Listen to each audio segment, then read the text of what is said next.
Você pode sentar.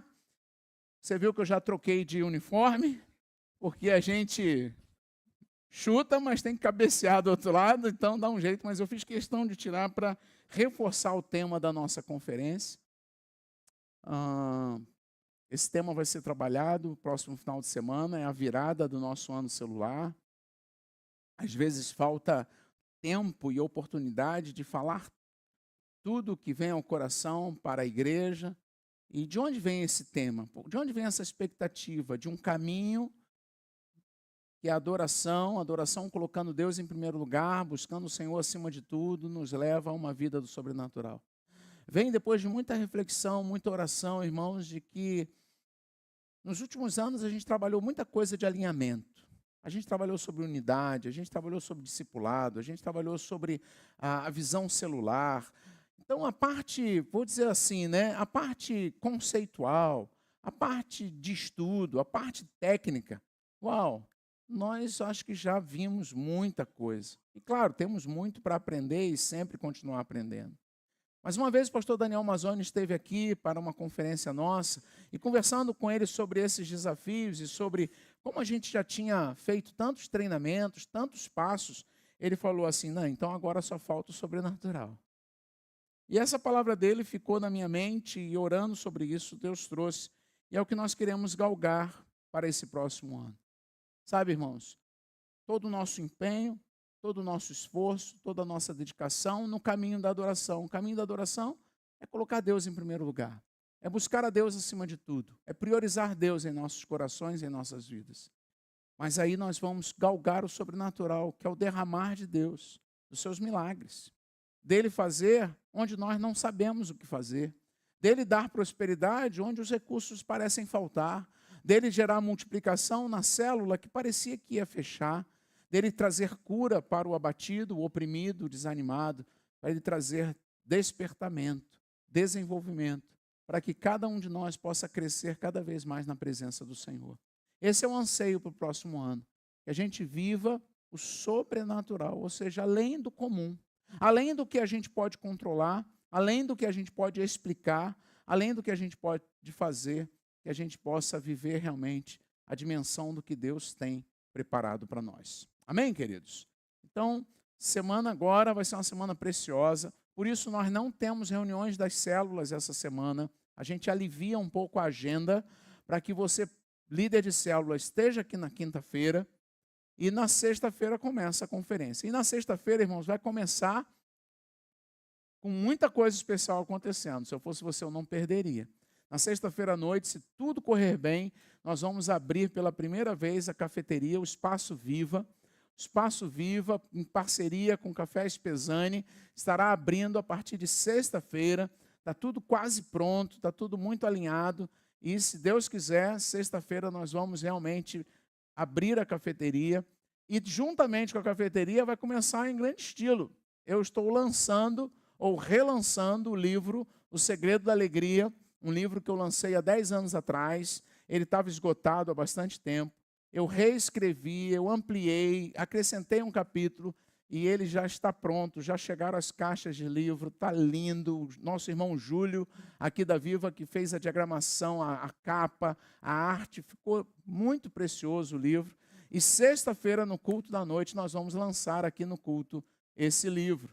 E você, se quiser o meu autógrafo, olha que chique, você vai lá na cafeteria e eu vou estar lá, sentadinho, autografando o livro com você. Muitas coisas Deus tem nos dado, tem nos presenteado, e a gente quer viver isso com alegria realmente. Por conta da conferência e da virada do ano, do ano celular, no próximo domingo, próximo final de semana, hoje nós estamos encerrando a série de mensagens O Discípulo Extraordinário. Nós caminhamos um ano falando um pouco mais sobre discipulado, procurando dar um pouco mais de ênfase nesse aspecto. E hoje é a última mensagem dessa série. As nossas células ainda vão conversar um pouco sobre esse tema nas semanas seguintes, mas em termos de culto, essa é a última mensagem. E hoje nós vamos falar sobre o discípulo extraordinário vive em amor. E quando a gente fala do discípulo que vive em amor, irmãos, é muito fácil nós pensarmos no amor no aspecto do que a gente gosta. O amor para o nosso filho, hoje Dia dos Pais, o amor para os nossos pais, amor para a nossa esposa, para o nosso marido, para o nosso amigo próximo. Amar quem é fácil de amar, vamos dizer assim, ou amar quem a gente já ama um pouco, ou que a gente já gosta, é fácil. Mas hoje, a perspectiva do discípulo extraordinário que vive em amor, que está lá em Romanos 12, é muito interessante, porque é esse capítulo que é a base dessa série. É muito interessante que nesse capítulo Paulo está falando de um amor pelo inimigo. Amor para quem nos feriu. Amor para quem nos magoa. Amor para quem nos traiu, para quem nos abandonou. E aí, pensando de como a coisa foi, a série acabou ficando organizada, eu louvei muito a Deus de cair no dia de hoje, que é o Dia dos Pais, porque quantas pessoas estão feridas, estão magoadas, por pais mesmo que abandonaram, por pais que não estiveram próximo, por pais que não cumpriram o seu papel e a sua responsabilidade. Não é verdade? Quantas pessoas vivem dores como essa? E quando nós falamos de perdão, de um amor que vai ser vivido a partir do perdão, o perdão bíblico, irmãos, não é um sentimento efêmero. Ele é uma decisão voluntária, um processo de maturidade que visa desarmar o mal através do bem. É muito interessante, existe uma frase que eu gosto de lembrar, que nutrir a amargura é como beber veneno esperando que a outra pessoa morra.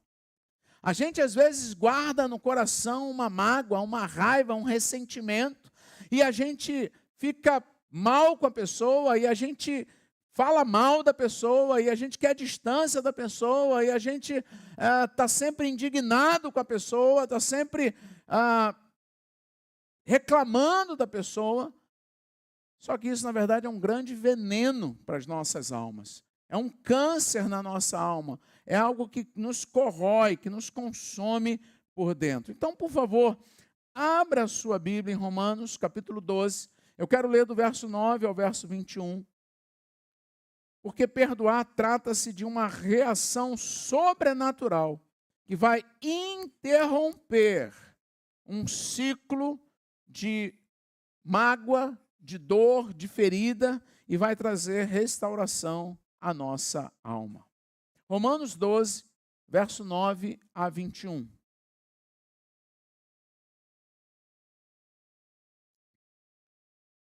Diz assim o texto: o amor deve ser sincero. Odeiem o que é mal, apeguem-se ao que é bom. Dediquem-se uns aos outros com amor fraternal, preferindo dar honra aos outros mais do que a vocês. Nunca falte a vocês o zelo. Antes, sejam fervorosos no espírito, servindo ao Senhor.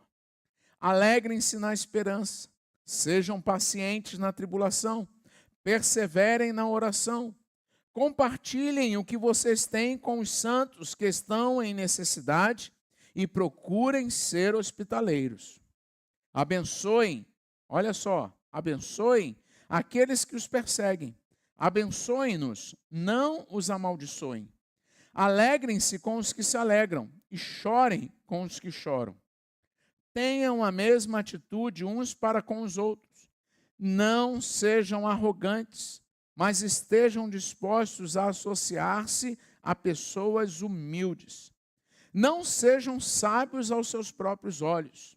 Não paguem a ninguém o mal com o mal. Procurem agir corretamente diante de todos os homens. Se possível, naquilo que depender de vocês, vivam em paz com todos os homens.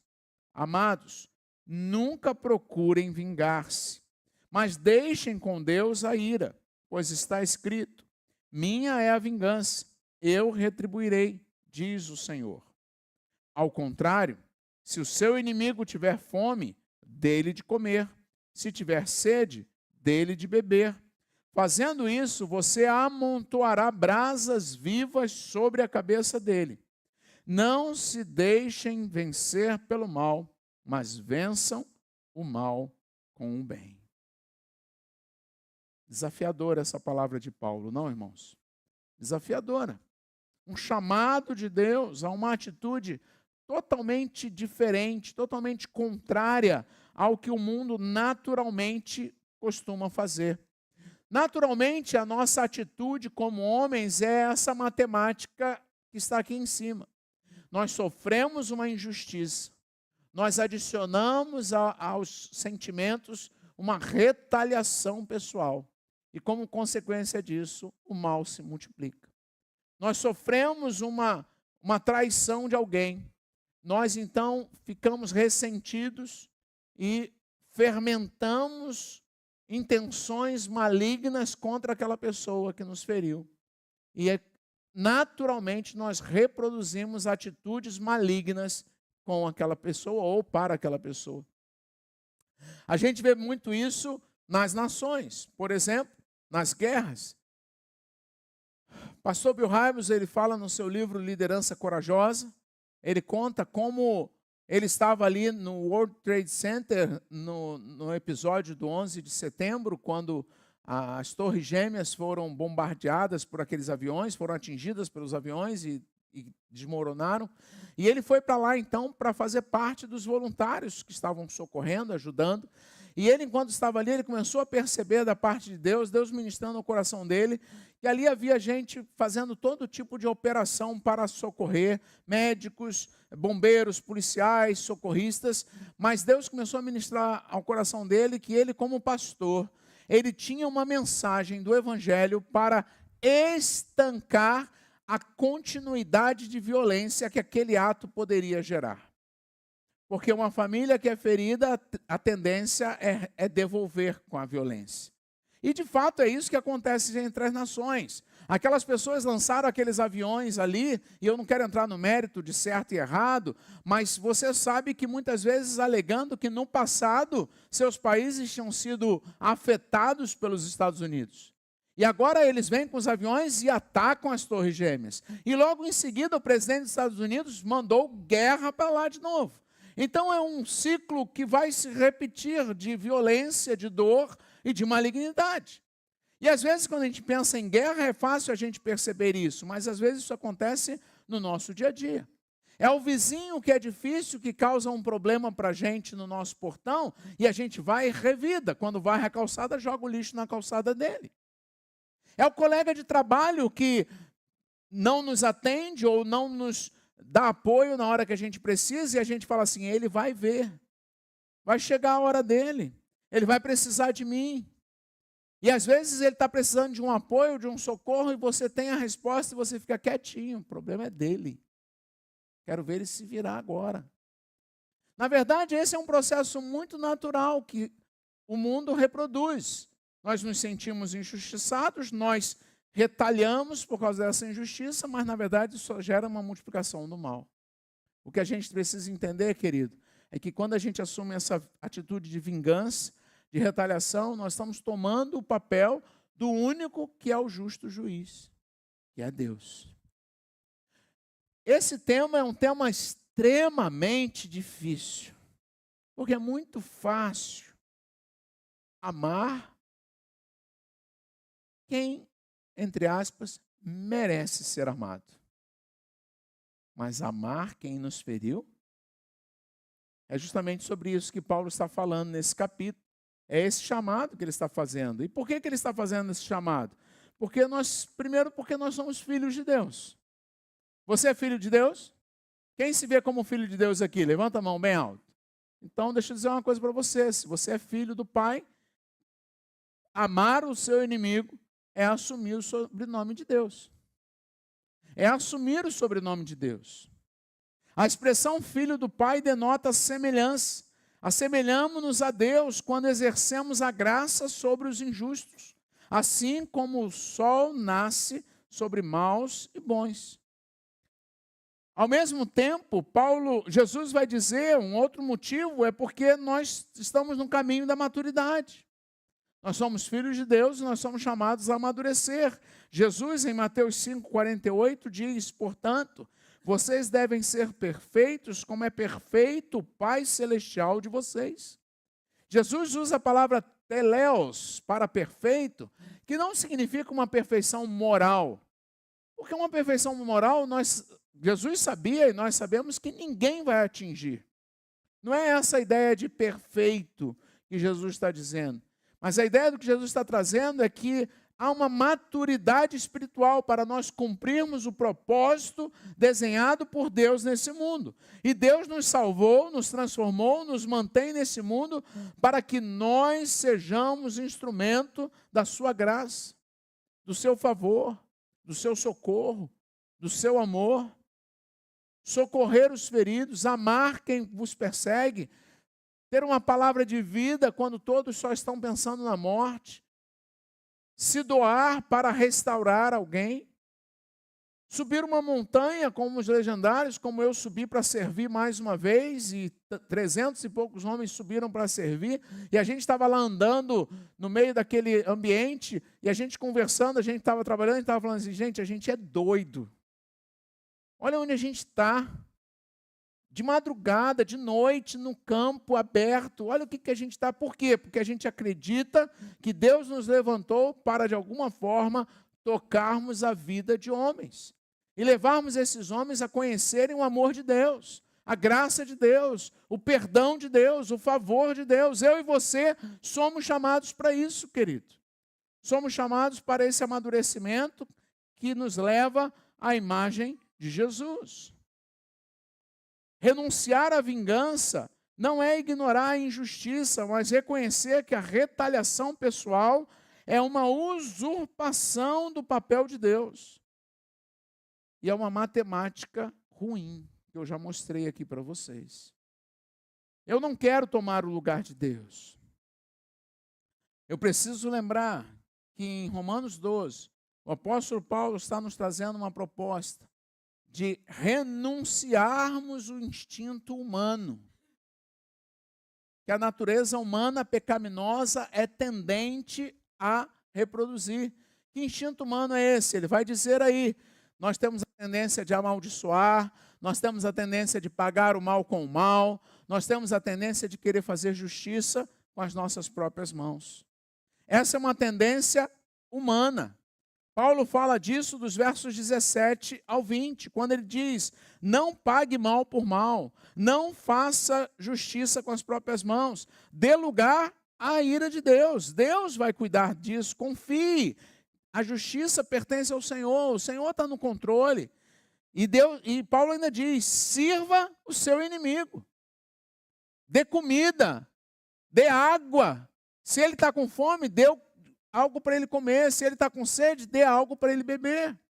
Uau, pastor, mas isso é muito difícil. É, mas esse é o discipulado.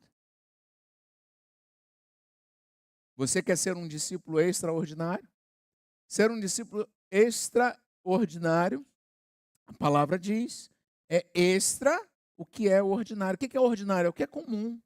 O que é comum é o que todo mundo faz. O que todo mundo faz? O que todo mundo faz é se autodefender. O que todo mundo faz é pagar o mal com o mal.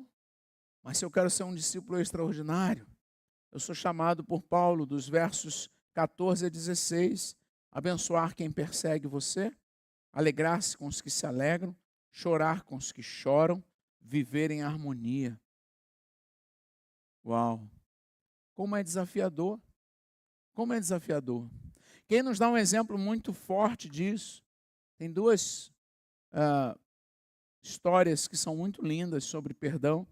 Uma é de Corrie ten Boom. Quem já ouviu falar de Corrie ten Boom?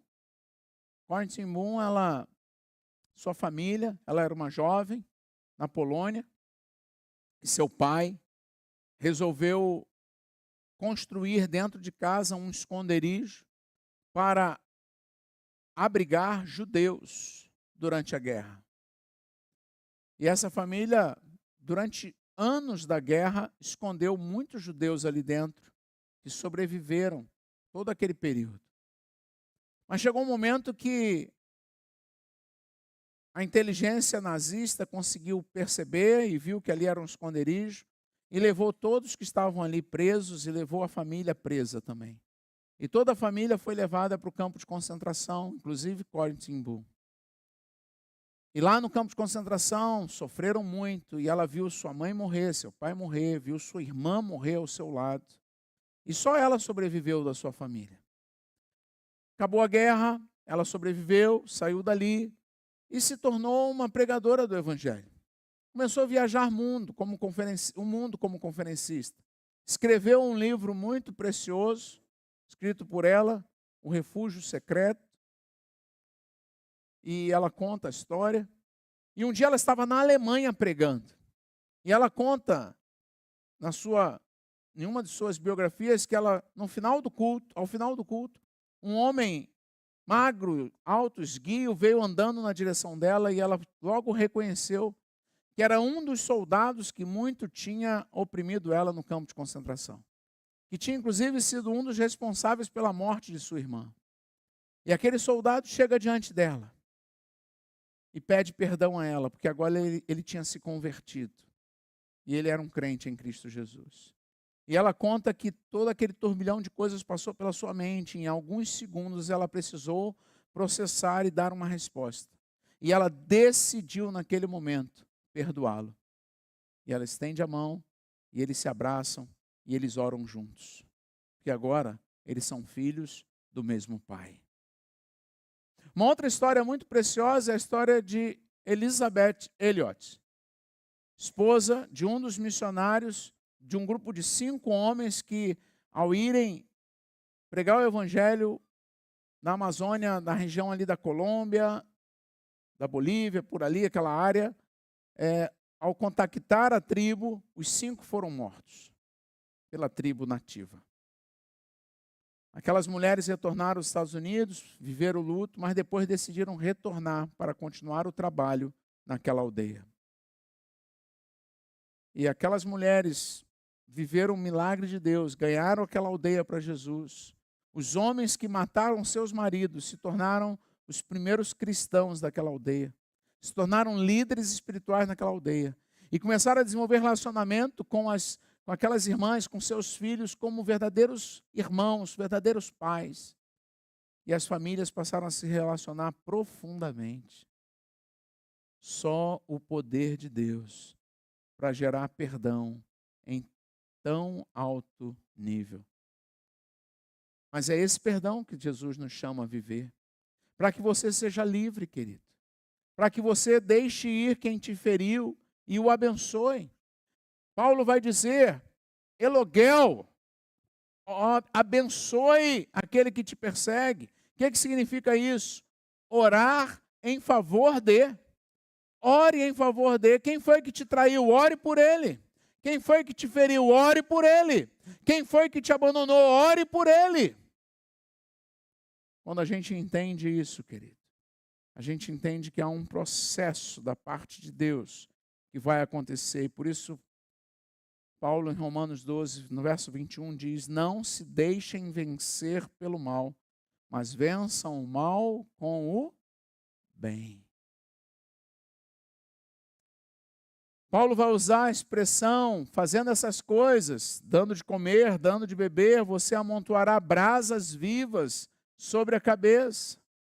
Na verdade, isso é menção a um ritual egípcio antigo, que simbolizava que aquelas pessoas que estavam arrependidas, elas colocavam uma vasilha na cabeça com cinzas e brasa, dando o simbolismo de que os seus pensamentos maus, suas decisões ruins estavam sendo queimadas e destruídas.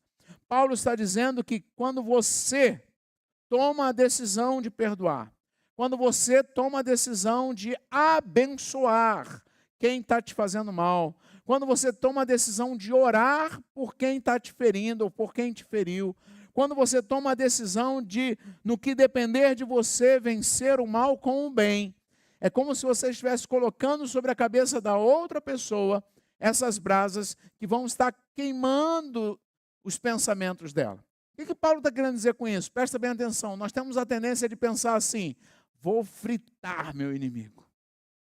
Nós temos a tendência de achar que Paulo está dizendo que eu estou amontoando brasas sobre ele e é problema dele. A gente tem a tendência de achar que se Deus é o meu juiz, Deus vai quebrar ele todinho. É com esse sentimento, muitas vezes, que a gente pensa nessas verdades. Mas, na verdade, o que Paulo está dizendo é: faça a sua parte. Porque ao fazer a sua parte, Deus vai agir na vida do outro. Os pensamentos do outro vão borbulhar. Deus vai tratar com o outro. Deus vai desafiar o outro. Deus vai chamar o outro a uma responsabilidade. Deus vai chamar o outro a um quebrantamento. Não é você que vai fazer isso com o outro. Você nunca vai mudar o outro. Você nunca vai fazer nada com o outro. Paulo está dizendo: eu estou falando o que você, Daniel, tem que fazer. Eu estou falando, Letícia, o que você tem que fazer. Eu estou falando, Gisele, o que você tem que fazer. O outro, deixa o outro com Deus. O outro é responsabilidade de Deus. É Deus quem vai tratar com o outro. E as suas atitudes, a sua palavra de bênção, a sua demonstração de amor, vai, como a gente, usando uma linguagem mais coloquial do nosso dia a dia, vai colocar a cabeça do outro em parafuso. E deixa que o outro vai encontrar as suas respostas diante de Deus. Mas no que depender de vocês, tenham paz com todos os homens. É isso que Paulo está trazendo para nós. E para que isso aconteça, a gente tem que lembrar que é um processo. Perdoar não é fácil, gente. Quantas pessoas estão prisioneiras de feridas, de mágoas, porque não conseguem perdoar, porque não conseguem deixar o outro ir, porque não conseguem liberar, e estão vivendo a mesma mágoa que a atitude do outro causou há 10 anos atrás, há 20 anos atrás, há 5 anos atrás, há 1 ano atrás, mas você continua falando do outro como se ele estivesse fazendo hoje com você. O outro, às vezes, nem está lembrando mais daquilo, nem está aí mais para nada, mas você está prisioneiro. E Paulo está dizendo: você precisa tomar a decisão hoje. Eu quero ser livre. Pastor, mas é muito difícil perdoar o que o meu ex-marido fez comigo. É muito difícil perdoar o que o meu patrão fez comigo, o que o meu colega de trabalho fez comigo, o que meu pai fez comigo. Eu sei que é. Mas uma coisa eu digo para você, querido: o processo de perdão precisa começar. E eu creio que hoje é dia de começar. Hoje é dia de novos inícios, novos começos, novos relacionamentos. Hoje é dia de cadeias começarem a cair, serem quebradas para que você seja verdadeiramente livre. Porque é um processo, começa numa decisão, num ato voluntário, decisão racional de liberar a vingança. Isso acontece num instante. Marque o dia de hoje, anote na sua Bíblia: hoje eu decido. É uma atitude, é uma decisão racional. Eu não sinto, eu não amo, eu não quero, eu não posso, mas eu preciso. Então eu decido, eu vou caminhar para perdoar. Lembra de Jonas com Nínive? Jonas não queria ir pregar em Nínive. Não era só porque Jonas tinha raiva de Nínive, ou tinha medo de Nínive. Jonas não queria ir pregar em Nínive, porque Jonas já sabia que Deus ia trazer arrependimento a Nínive e iria salvar Nínive. E Jonas não queria que eles vivessem isso. Mas ele entendeu, chegou um momento que ele entendeu que ele não tinha como fugir daquilo. Deixa eu dizer uma coisa para você, querido: não dá para continuar fugindo. Você precisa encarar. Você precisa lidar com a dor da sua alma, porque só assim você vai ser livre. Marque o início, o processo vai começar, eu já vou falar mais sobre isso daqui a pouco. E vai chegar o momento que você vai viver a conclusão desse processo, eu creio nisso. Que é o momento em que o Espírito Santo remove essa amargura, essa dor, esse peso, essa prisão que te trava, vai ser quebrado e você vai ser liberto, em nome de Jesus. Mas para isso, você precisa viver uma identificação com o seu opressor. Uau, pastor! É o que Paulo está falando, versos 14 e 15. Paulo diz assim: abençoem os que os perseguem, abençoe-nos, não os amaldiçoem. Gente, preste atenção, Paulo está falando aqui para uma igreja que está sendo perseguida de morte. E Paulo está dizendo para os irmãos em Roma, abençoe, ore por eles, ore pelos soldados, ore pelos seus algozes, ore pelos que lhe oprimem. Verso 15, alegre-se com os que se alegram, chorem com os que choram. Paulo está dizendo, se identifique com eles, caminhe com eles. Você precisa experimentar essa realidade. Você precisa começar a olhar para o outro, por mais que ele tenha te ferido, e conseguir liberar palavras de bênção, de alegria, de clamor, nos dias bons para ele, a nova casa. Ah, seu marido casou de novo, seu ex-marido casou de novo, querido, ore pela nova família dele. Sua ex-mulher casou de novo, ore pela nova família dela. Ore pelos filhos novos que ele tem. Saia desse lugar de revanchismo. Saia desse lugar de retaliação. Ore pelo seu patrão. Ore pelo seu colega de trabalho. Porque quando você começar a viver essa mudança de atitude, a bênção do Senhor virá sobre você. É uma promessa do Senhor. Pastor, mas isso é muito difícil. Concordo. Eu sei que é. Mas é libertador. Libertador. Chore com os que choram. Se preocupe com ele. Interceda por ele. E aí nós temos aquele meio ali do processo, que eu falei que eu falaria depois, é isso aqui. São os passos para uma maturidade espiritual, para nós conseguirmos lidar com o perdão, para nós conseguirmos lidar com esse nível de amor, como um discípulo extraordinário. Primeiro buscar a Deus. O que a palavra diz? Não o que eu sinto, é o que a palavra diz. Não o que eu quero, mas é o que Deus diz na sua palavra. Se você está guardando falta de perdão no seu coração, a palavra de Deus diz que é como se existissem verdugos ou soldados que estivessem aprisionando você, ferindo você, travando a sua vida, porque você não consegue perdoar. Jesus, na oração do Pai Nosso, ele foi claro quando ele nos ensinou a orar: Senhor, perdoa os nossos pecados, assim como nós perdoamos a quem? A quem nos tem ofendido. Deus, me perdoe da mesma forma como eu estou perdoando. E aí? Se você não está perdoando, como é que fica o perdão de Deus para você? Então, o que a palavra de Deus diz? Ao mesmo tempo, querido, busque ajuda, interaja com uma comunidade de fé. Paulo está falando aos cristãos em Roma. Primeiro ele fala, no início, eu fiz questão de ler a partir do verso 9, ele fala sobre um ajudar o outro, um dar socorro ao outro, independente de problemas. Depois ele vai falar daqueles que oprimem. Mas primeiro ele fala como comunidade de fé, se ajudem. Por isso que a gente incentiva tanto a célula, querido. Célula não é mais um programa da igreja, célula é o nosso jeito de ser igreja viva. Porque na célula nós cremos que há intimidade para abrirmos o coração. Na célula você vai poder dizer para os outros homens: me ajuda a orar, porque eu preciso perdoar meu pai, eu preciso perdoar meu marido, eu preciso perdoar minha mãe, eu preciso perdoar. Na célula você encontra um ambiente intimista, de apoio, de comunidade, de fé, de encorajamento. Não caminhe sozinho, querido. Nós somos presas fáceis quando estamos sozinhos. Nós caímos com facilidade quando estamos sozinhos.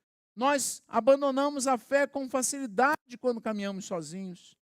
Mas quando nós caminhamos em comunidade, nós somos fortalecidos. E por último, olhe para a pessoa que te oprimiu, que te feriu, que te magoou, como um campo missionário. Uma pessoa que precisa de graça, de salvação e de perdão.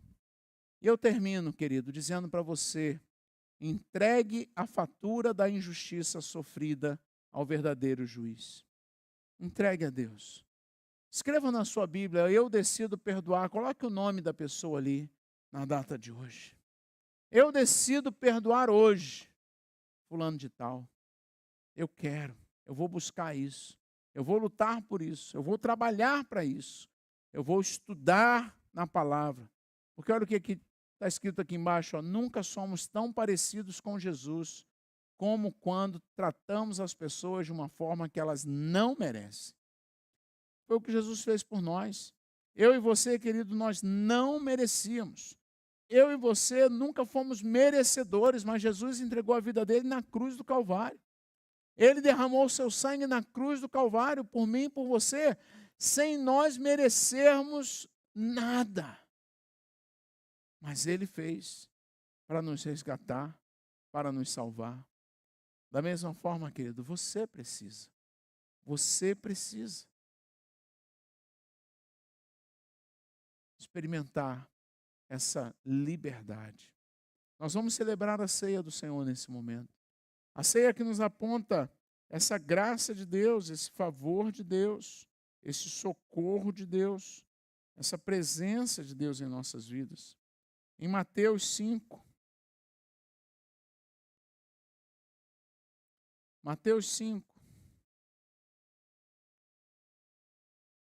versículo 23.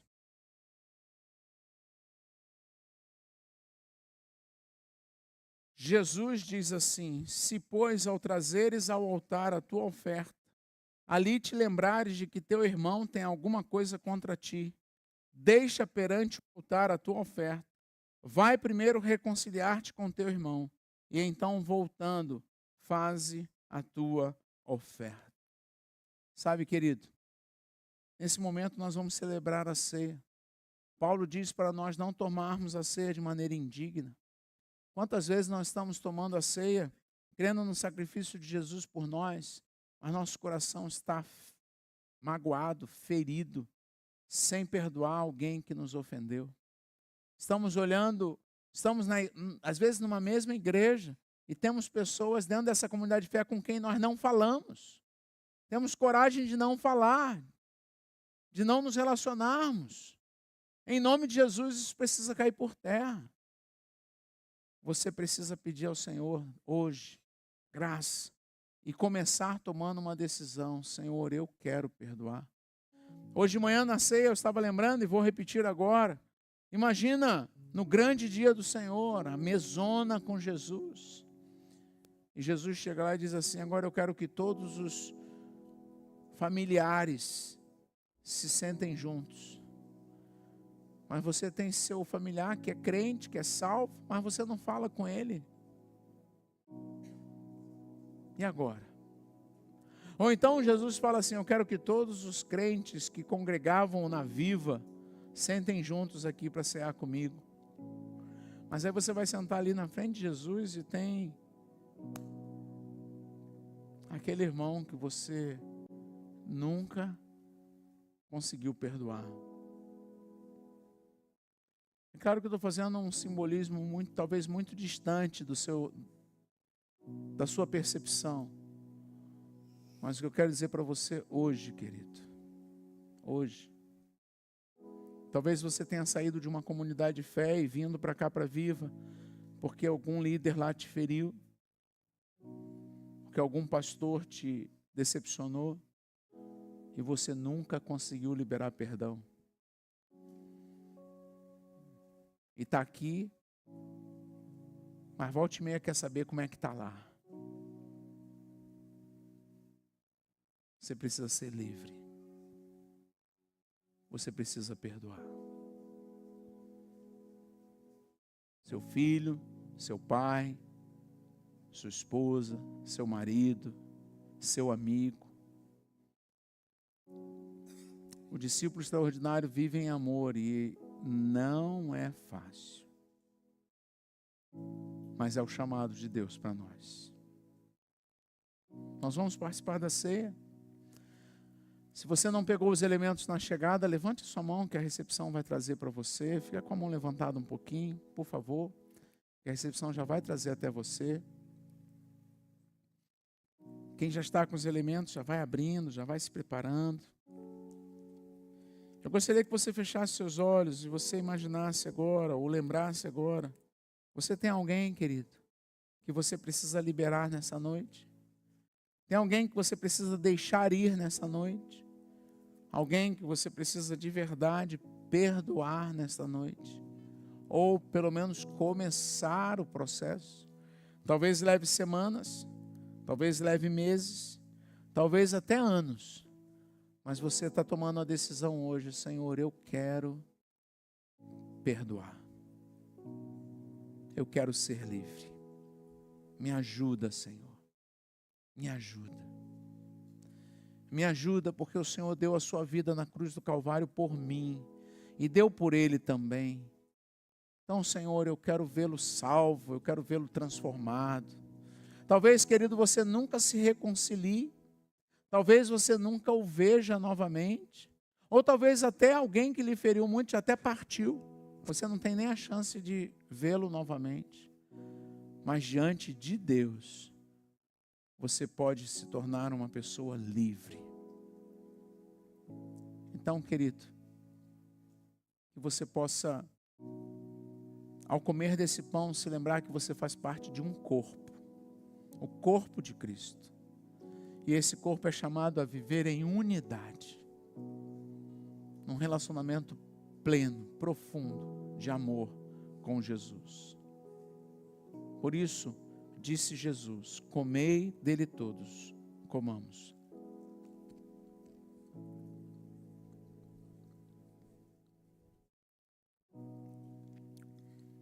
Da mesma forma, Jesus tomou o cálice e disse: este é o meu sangue, que é derramado por vós. Fazei isto em memória de mim. Eu gostaria que você imaginasse, querido, o sangue de Jesus sendo derramado sobre a vida da pessoa que feriu você. E esse sangue liberando essa pessoa dos seus pecados. E esse sangue trazendo novidade de vida para essa pessoa. Assim como trouxe para você. Feche seus olhos. Se Deus está te trazendo alguém ao coração nesse momento, eu queria que antes de tomar o cálice, você orasse por essa pessoa. Talvez fique engasgado aqui na garganta. Talvez tenha um nó aqui na garganta. Mas eu queria que você, por mais simples que seja, você fizesse uma pequena oração. Senhor, abençoa fulano de tal. Visita fulano de tal agora. Derrama teu sangue sobre a vida dele, sobre a vida dela. E faz o teu milagre acontecer. Ah, Senhor, queremos perdoar. Queremos ser livres. Ajuda-nos, Deus. Ajuda-nos, pois nós dependemos de Ti. Em nome de Jesus. E disse Jesus: bebei dele todos, bebamos.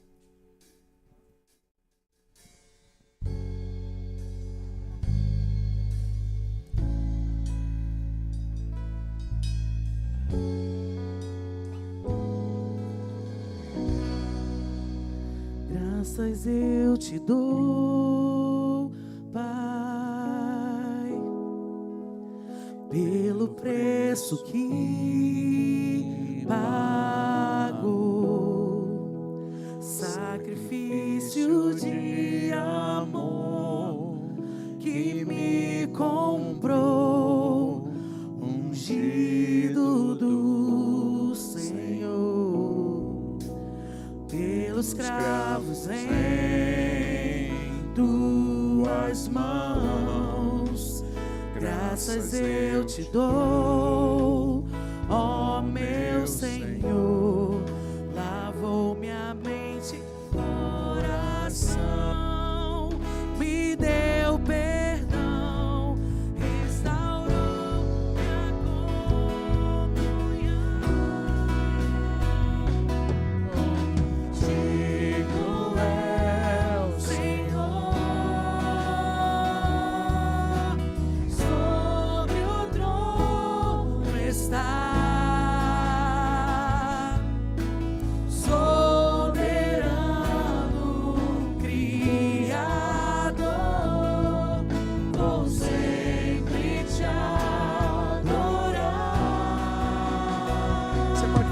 Querido, vamos cantar. Minhas mãos ao Cristo que venceu,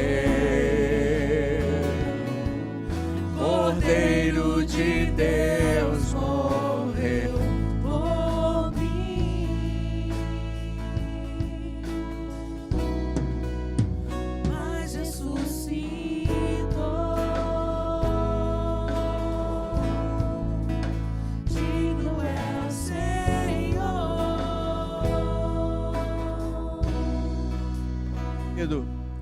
Deus é poderoso para fazer infinitamente mais do que pedimos ou pensamos. E eu creio que essa palavra é um chamado de Deus para nos fazer livres. E eu quero finalizar o culto desta noite dizendo para você: seja livre, meu irmão. Seja livre. Vamos repetir essa parte que fala: digno é o Senhor. É só o Senhor que é digno. Só a Ele toda a honra, toda a glória, todo louvor. Ele nos amou primeiro, Ele nos resgatou, Ele derramou a sua graça. Que a partir dEle em nós essa graça se reproduza. Que sejamos verdadeiramente expressão de Cristo ao mundo. Que sejamos verdadeiramente expressão de Cristo ao mundo. Vamos declarar. Digno é o Senhor, sobre o trono está,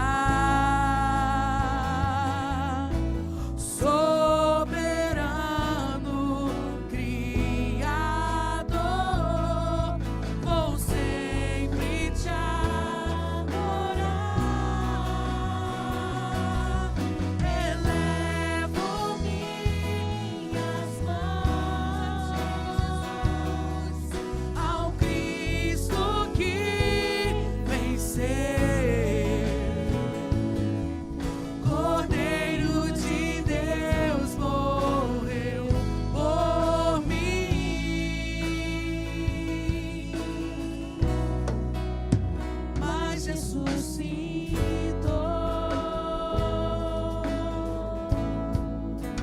Digno é o Senhor, mas ressuscitou.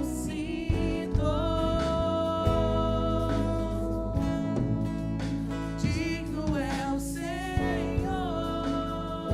Ah, Deus, que seu amor, Pai, que a maravilhosa graça de Jesus, que a comunhão e o poder do Teu Espírito repouse sobre cada um de nós, sobre cada um que está nos acompanhando em casa, e que o Senhor nos faça verdadeiramente livres, Senhor. Decidimos hoje pelo perdão, decidimos hoje, ó Deus, pela misericórdia, decidimos hoje, ó Pai, por lançar diante do Senhor, crendo que o Senhor é o justo juiz. Então está diante de Ti, Pai, nossas dores, nossas feridas, nossas mazelas. Vem, Senhor, e cumpre em nós o Teu querer, para a glória do Teu nome, em nome de Jesus. Amém, amém. Siga em paz, meu irmão, que Deus abençoe a sua vida.